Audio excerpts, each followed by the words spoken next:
Readings for the Thursday of the third week in Ordinary Time. When God lights a lamp in your life, don't hide what heaven gave you.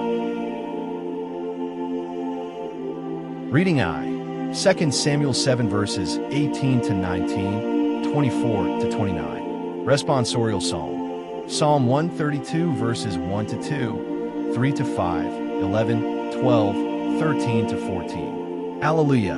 Psalm 119 verse 105. Gospel.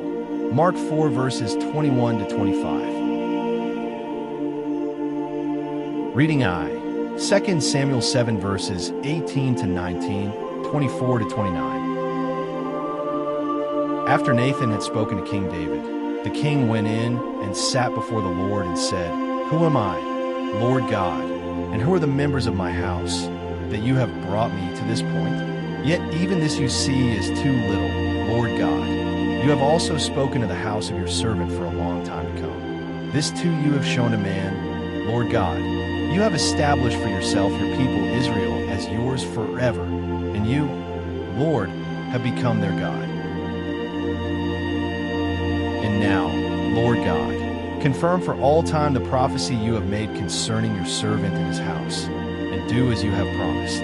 Your name will be forever great when men say, 'The Lord of hosts is God of Israel,' and the house of your servant David stands firm before you. It is you, Lord of hosts, God of Israel, who said in a revelation to your servant, 'I will build a house for you.' Therefore your servant now finds the courage to make this prayer to you. And now, Lord God, you are God and your words are truth. You have made this generous promise to your servant. Do, then, bless the house of your servant, that it may be before you forever. For you, Lord God, have promised, and by your blessing the house of your servant shall be blessed forever."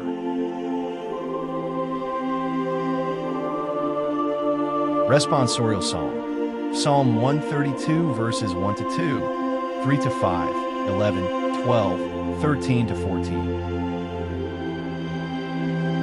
Response. Luke 1:32b. The Lord God will give him the throne of David his father.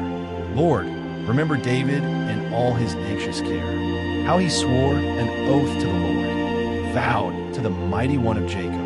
Response. The Lord God will give him the throne of David his father. I will not enter the house where I live, nor lie on the couch where I sleep.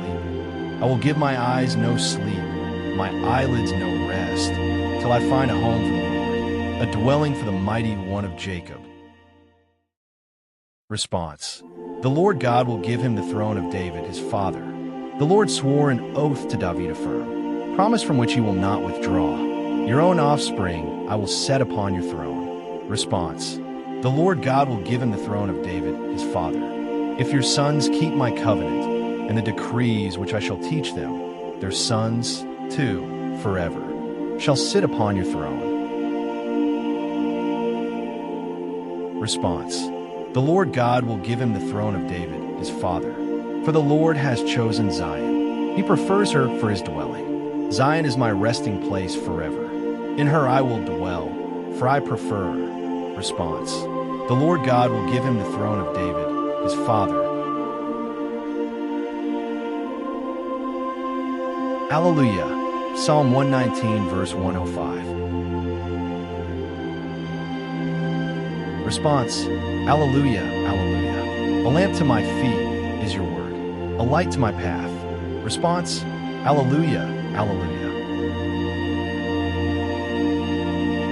Gospel. Mark 4 verses 21 to 25. Jesus said to his disciples, "Is a lamp brought in to be placed under a bushel basket or under a bed, and not to be placed on a lampstand? For there is nothing hidden except to be made visible.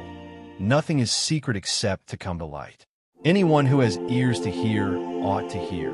He also told them, "Take care what you hear. The measure with which you measure will be measured out to you, and still more will be given to you. To the one who has, more will be given. From the one who has not, even what he has will be taken away." Reflection. When God lights a lamp in your life, don't hide what heaven gave you. Jesus said to his disciples, "Is a lamp brought in to be placed under a bushel basket or under a bed, and not to be placed on a lampstand? For there is nothing hidden except to be made visible. Nothing is secret except to come to light. Anyone who has ears to hear ought to hear." Mark 4 verses 21 to 23. What guides your life? What influences your decisions? Many are motivated by worldly desires, such as wealth or status. Others seek fulfillment in fleeting pleasures. Some take their inspiration from cultural icons or those deemed successful by society. But as Christians, we are called to draw our inspiration and motivation from one source, the light of God's truth. In today's gospel, the lamp symbolizes Christ himself, who illuminates our minds and guides our decisions, just as a lamp lights up a dark room. A lamp cannot fulfill its purpose if it is hidden under a bushel basket or bed. Similarly, Christ must enlighten every aspect of our lives and shine forth in our words, deeds, and witness to others. If the lamp symbolizes Christ, who is divine truth, then the lampstand represents the means by which we elevate and share that truth. Though God, his grace, and the truth of the gospel are the light, that light comes to us in various ways. Our first goal as Christians is to make sure that God's light is the center of our lives. This means that when questions arise in our lives, we turn first to the light as the one and only source of truth and guidance.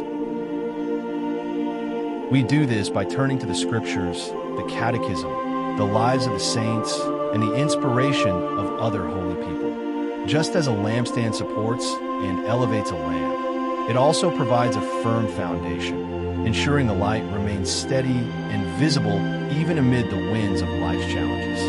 Similarly, prayer, sacraments, and good works help stabilize the light of truth in our lives, enabling it to shine brightly and consistently. Once our lives are enlightened and we clearly see the path God has chosen for us, we naturally begin to radiate that light to others.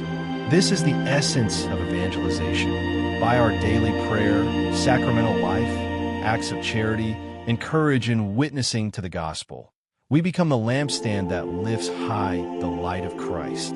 As others encounter that light through our example, they too are invited to draw closer to its source, allowing the truth of the gospel to illuminate their lives.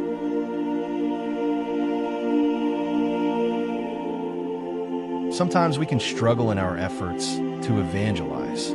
When we encounter others who express no interest in the gospel, it is tempting to remain silent and cover up the light of Christ. But that leaves others in darkness. The evil one often deceives us into thinking that we shouldn't act as a lampstand for the light of Christ if others prefer the darkness.